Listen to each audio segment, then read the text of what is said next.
Hello friends, welcome to my cooking channel. ಹೇಗಿದ್ದೀರಾ ಎಲ್ಲರೂ? ಚೆನ್ನಾಗಿದ್ದೀರಾ ಅಂದ್ಕೊಂಡಿದ್ದೀನಿ. ನಾನು ತುಂಬ ಚೆನ್ನಾಗಿದ್ದೀನಿ. ನೋಡಿ ಬನ್ನಿ, ನಾನು ಮನೆಯಲ್ಲೇ ಹೆಲ್ದಿಯಾಗಿ ಮತ್ತು ಯಾವುದು ಕಲರು ಯಾವುದು ಕೆಮಿಕಲ್ಸ್ ಯೂಸ್ ಮಾಡಿದ್ದೇನೆ ಹೆಲ್ದಿಯಾಗಿ ನಾನು ಟೊಮೊಟೊ ಸಾಸು ಹೇಗೆ ಮಾಡಿ ಇಟ್ಕೋಬೇಕು ಅಂತ ತೋರಿಸ್ಕೊಡ್ತಾ ಇದ್ದೀನಿ. ಯಾವ ಮಕ್ಕಳಿಗಾಗಲಿ, ಹಿರಿಯರಾಗಲಿ, ದೊಡ್ಡವ್ರಿಗಾಗಲಿ, ಚಿಕ್ಕವರಾಗಲಿ ಎಲ್ಲರಿಗೂ ಟೊಮೊಟೊ ಸಾಸು ತುಂಬ ಇಷ್ಟವಾಗುತ್ತೆ.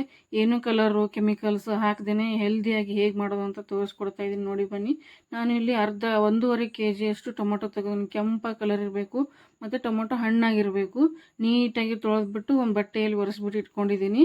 ನೋಡಿ 1.5 kg ಅಷ್ಟಿದೆ. ಅದಕ್ಕೆ ನಾನು ದಪ್ಪದ ಒಂದು ಈರುಳ್ಳಿ ಕಟ್ ಮಾಡ್ಕೊಂಡಿದ್ದೀನಿ. ದಪ್ಪ ಕಟ್ ಮಾಡ್ಕೊಳ್ಳಿ. ಬೆಳ್ಳುಳ್ಳಿ 1 ಗಡ್ಡೆ, ಒಂದು 3 ಕೆಂಪು ಮೆಣಸಿನ್ಕಾಯಿ ಮತ್ತು ಕಲರಿಗೆ ಗುಂಟೂರು ಮೆಣಸಿನ್ಕಾಯಿ ತೊಗೊಂಡಿದ್ದೀನಿ. 4-5 ಕಲರಿಗೆ ತೊಗೊಂಡಿದ್ದೀನಿ. ಮತ್ತು ಅರ್ಧ ಕಪ್ ಅಷ್ಟು ಸಕ್ಕರೆ ತೊಗೊಂಡಿದ್ದೀನಿ. ಸಾಸ್ಗೆ ಸಕ್ಕರೆ ಬೇಕಲ್ವ. ವಿನಿಗರು 1/4 ಕಪ್ ಆಗೋಷ್ಟು ವಿನಿಗರ್ ತೊಗೊಂಡಿದ್ದೀನಿ. ಮತ್ತು ಇಲ್ಲಿ ಫ್ರೈಡ್ ರೈಸ್ಗೆ ಮತ್ತು ಇವೆಲ್ಲ ಚಾಟ್ಸ್ಗೆಲ್ಲ ಹಾಕ್ತಾರಲ್ಲ ವಿನಿಗರು, ಅದೇ ತೊಗೊಂಡಿದ್ದೀನಿ. ಮತ್ತು ಉಪ್ಪು, ಒಂದು ಅರ್ಧ ಕಪ್ ಅಷ್ಟು ಉಪ್ಪು, ಚಕ್ಕೆ, ಲವಂಗ, ಮೆಣಸು ಮತ್ತು ಏಲಕ್ಕಿ 4 ಪೀಸ್ ತೊಗೊಂಡಿದ್ದೀನಿ. ಮೆಣಸು ಒಂದು 5-6 ಇದೆ. ಕಾಟನ್ ಬಟ್ಟೆ ತೊಗೊಂಡಿದ್ದೀನಿ. ಕಾಟನ್ ಬಟ್ಟೆ ಯಾಕೆ ತೊಗೊಂಡಿದ್ದೀನಿ ಅಂತ ಮುಂದೆ ಗೊತ್ತಾಗುತ್ತೆ. ನೋಡಿ ಫ್ರೆಂಡ್ಸ್, ಸ್ಕಿಪ್ ಮಾಡಿದೆ ನೋಡಿ. ಇನ್ನೂ ಯಾರೆಲ್ಲ ಸಬ್ಸ್ಕ್ರೈಬ್ ಆಗಿಲ್ಲ ಪ್ಲೀಸ್ ಸಬ್ಸ್ಕ್ರೈಬ್ ಮಾಡ್ಕೊಂಡು ನೋಡಿ ಫ್ರೆಂಡ್ಸ್, ಸಪೋರ್ಟ್ ಮಾಡಿ. ಈ ಥರ ಮೇಲ್ಗಡೆದು ಗುಂಡಾಗಿರೋ ಕಟ್ ಮಾಡಿಬಿಟ್ಟು ಹೀಗೆ ದಪ್ಪವಾಗಿ ಕಟ್ ಮಾಡಿ ಇಟ್ಕೊಂಡಿದ್ದೀನಿ. ಯಾವ ಪಾತ್ರೆಯಲ್ಲಿ ನಾನು ಸಾಸನ್ನ ಬೇಯಿಸ್ಕೊತಾ ಇದ್ದೀನಿ ಅದೇ ಪಾತ್ರೆ ಕಟ್ ಮಾಡಿ ಹಾಕಿದ್ದೀನಿ. ಉಪ್ಪು ಹಾಕಿಬಿಟ್ಟು ಮೇಲೆ ಮುಚ್ಚಿಬಿಟ್ಟು ಸಣ್ಣಗೆ ಇಟ್ಬಿಟ್ಟು ಬೇಯಿಸ್ಕೋಬೇಕು ಫ್ರೆಂಡ್ಸ್. ಸಣ್ಣಗಿಟ್ಟು ಬೇಯಿಸ್ಕೊಂಡ್ರೆ ನೀರು ಬಿಡುತ್ತೆ, ಚೆನ್ನಾಗಿ ಸಾಫ್ಟಾಗಿ ಬರುತ್ತೆ ಫ್ರೆಂಡ್ಸ್. ಉಪ್ಪು ಹಾಕಿ ಬೇಯಿಸ್ಕೊಂಬಿಡಿ. ಎಷ್ಟು ಚೆನ್ನಾಗಿ ಸಾಫ್ಟಾಗಿ ಬೇಯುತ್ತೆ ಅಷ್ಟು ಚೆನ್ನಾಗಿ ಸಾಸ್ ಬರುತ್ತೆ ಕ್ರೀಮಿಯಾಗಿ. ನೋಡಿ ಈ ಥರ ನುಣ್ಣಗೆ ಬೇಯಬೇಕು. ನುಣ್ಣಗೆ ಇದೆಲ್ಲ ಬೆಂದಾದ್ಮೇಲೆ ನಾವು ಬೆಳ್ಳುಳ್ಳಿ ಇಟ್ಕೊಂಡಿದ್ದೀವಲ್ಲ, 1 ಗಡ್ಡೆ ಸುಲಿದ್ಬಿಟ್ಟು ಬೆಳ್ಳುಳ್ಳಿ ಇಟ್ಕೊಂಡಿದ್ದೀನಿ. ನೀವು ಕ್ವಾಂಟಿಟಿ ನೋಡಿ, ನೀವು ಎಷ್ಟು ಟೊಮೊಟೊ ಹಾಕಿದೆ ಅದ್ರ ಮೇಲೆ ಹಾಕ್ಕೊಳ್ಳಿ. ಮತ್ತು ಕಲರಿಗೆ ಒಂದು 5-6 ಗುಂಟೂರು ಮೆಣಸಿನ್ಕಾಯಿ, ಖಾರಕ್ಕೆ ಕೆಂಪು ಮೆಣಸಿನ್ಕಾಯಿ ತೊಗೊಂಡಿದ್ದೀನಿ. ಬೆಳ್ಳುಳ್ಳಿ, ಈರುಳ್ಳಿ ಎಲ್ಲ ಹಾಕಿದ್ದೀನಿ. ನೋಡಿ, ಸ್ವಲ್ಪ ಕುದ್ದಾದ್ಮೇಲೆ ಹಾಕಿ ಚೆನ್ನಾಗಿ ಫ್ಲೇವರ್ ಬರುತ್ತೆ. ಫಸ್ಟಿಗೆ ಎಲ್ಲ ಹಾಕಬೇಡಿ.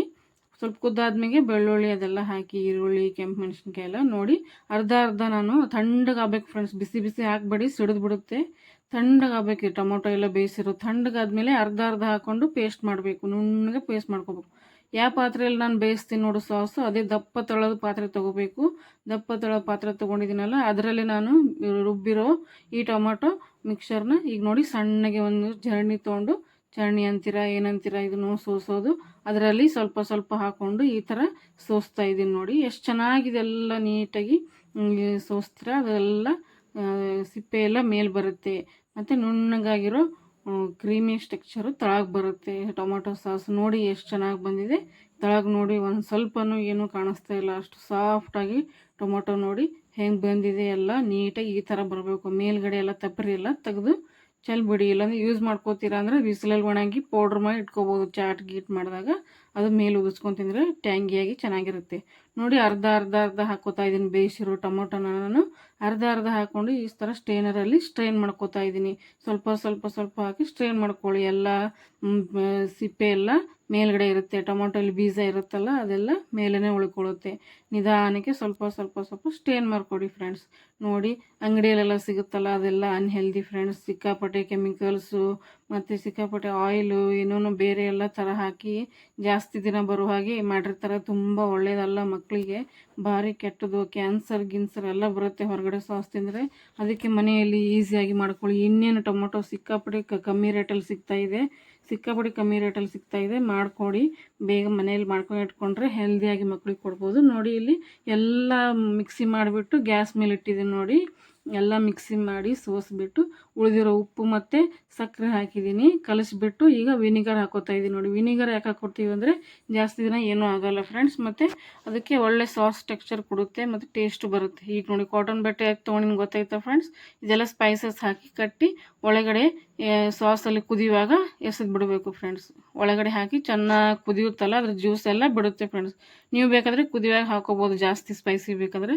ನನ್ನ ಮಕ್ಕಳಿಗಲ್ವ ಜಾಸ್ತಿ ಸ್ಪೈಸಿ ಮಾಡ್ತಾಯಿಲ್ಲ, ಅದು ಫ್ಲೇವರ್ ಬಂದರೆ ಸಾಕು.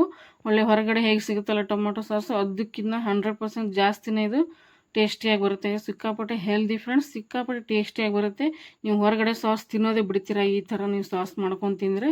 ಮರಿದೇನೆ ಈ ಥರ ಸಾಸ್ ಮಾಡಿ ಫ್ರೆಂಡ್ಸ್. ನೋಡಿ ಈ ಥರ ಬಬಲ್ಸ್ ಬಂದು ಬಂದು ಕುದ್ದು ಕುದ್ದು ಕುದ್ದು ಗಟ್ಟಿ ಆಗಬೇಕು ಫ್ರೆಂಡ್ಸ್. ಎಷ್ಟು ಚೆನ್ನಾಗಿ ಕುದಿಸ್ತೀರಾ ಅದು ಟೆಕ್ಸ್ಚರು ಅದರದೆಲ್ಲ ಗ್ರೇವಿ ತನ ಆ ಥರ ಬರುತ್ತೆ ನೋಡಿ. ಹಿಂಗೆ ಹಾಕಿದ್ರೇ ಹಿಂಗೆ ಅಂಟ್ಕೋಬೇಕು ಸ್ಪೂನಿಗೆಲ್ಲ, ಆ ಥರ ಬೇಯಿಸಿ ನೋಡಿ. ಒಂದು ಪ್ಲೇಟಲ್ಲಿ ಹಾಕಿ ತೋರಿಸ್ತಾ ಇದ್ದೀನಿ ನೋಡಿ.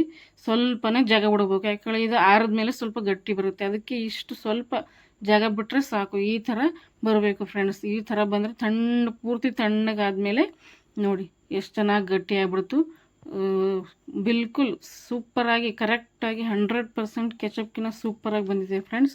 ನೋಡಿ ಹೊರಗಡೆ ಟೊಮೊಟೊ ಸಾಸು ಅನ್ಹೆಲ್ದಿ ಫ್ರೆಂಡ್ಸ್. ಈ ಥರ ಮನೇಲಿ ಮಾಡ್ಕೊಳ್ಳಿ. ಈ ಥರ ಗ್ಲಾಸ್ ಬಾಟಲ್ ತೊಗೊಳ್ಳಿ, ಗಾಜಿಂದಿರಬೇಕು. ನೀಟಾಗಿ ತೊಳೆದು ಬಿಸಿಲಿಗೆರೆ ಫ್ಯಾನಿಗೆರೆ ಹಾಕಿ ಚೆನ್ನಾಗಿ ಒರೆಸ್ಬಿಟ್ಟು ನೋಡಿ ಅದರಲ್ಲಿ ಹಾಕೊಂಡ್ಬಿಟ್ರೆ ಒಂದು 3-4 ತಿಂಗಳು ಆರಾಮಾಗಿ ಫ್ರಿಜ್ಜಲ್ಲಿ ಇಟ್ಕೊಂಡು ತಿನ್ಬೋದು ಫ್ರೆಂಡ್ಸ್. 1.5-2 kg ಟೊಮೊಟೊಯಲ್ಲಿ ನಾವು ಎಷ್ಟೊಂದು 1 kg ಅಷ್ಟು ಸಾಸ್ ಮಾಡ್ಕೋಬೋದು ಮನೆಯಲ್ಲೇ ಈಸಿಯಾಗಿ. ಒಂದು 30 ರೂಪಾಯಿ ಖರ್ಚು ಮಾಡಿದ್ರೆ ಇಷ್ಟೊಂದು ಈಸಿಯಾಗಿ ಹೆಲ್ದಿಯಾಗಿ ಸಾಸ್ ಸಿಗುತ್ತೆ ನಮಗೆ. ಮಾಡಿ ಫ್ರೆಂಡ್ಸ್, ಮಕ್ಕಳಿಗೆಲ್ಲ ಕೊಡಿ, ತುಂಬ ಇಷ್ಟಪಡ್ತಾರೆ. ಪ್ರತಿಯೊಂದು ಚಾಟ್ಸ್ ಜೊತೆ, ಪರೋಟ ಜೊತೆ, ದೋಸೆ ಕೂಡ ಎಲ್ಲದರಲ್ಲೂ ಬೇಡ್ತಾರೆ ಮಕ್ಕಳು ಕೆಚಪ್ಪು. ಮನೇಲಿ ಮಾಡಿ ಫ್ರೆಂಡ್ಸ್. ಹೇಗೆ ಬಂದಿದೆ ಅಂತ ಕಮೆಂಟಲ್ಲಿ ತಿಳಿಸಿ. ತುಂಬ ಹೆಲ್ದಿ ಫ್ರೆಂಡ್ಸ್, ಇದು ಮರಿದೇನೆ ಮಾಡಿ 100% ಕೆಚಪ್ ಥರನೇ ಇರುತ್ತೆ. ಇನ್ನೂ ಯಾರು ಸಬ್ಸ್ಕ್ರೈಬ್ ಆಗಿಲ್ಲ ಪ್ಲೀಸ್ ಸಬ್ಸ್ಕ್ರೈಬ್, ಸಪೋರ್ಟ್ ಮಾಡಿ. Thank you for watching friends.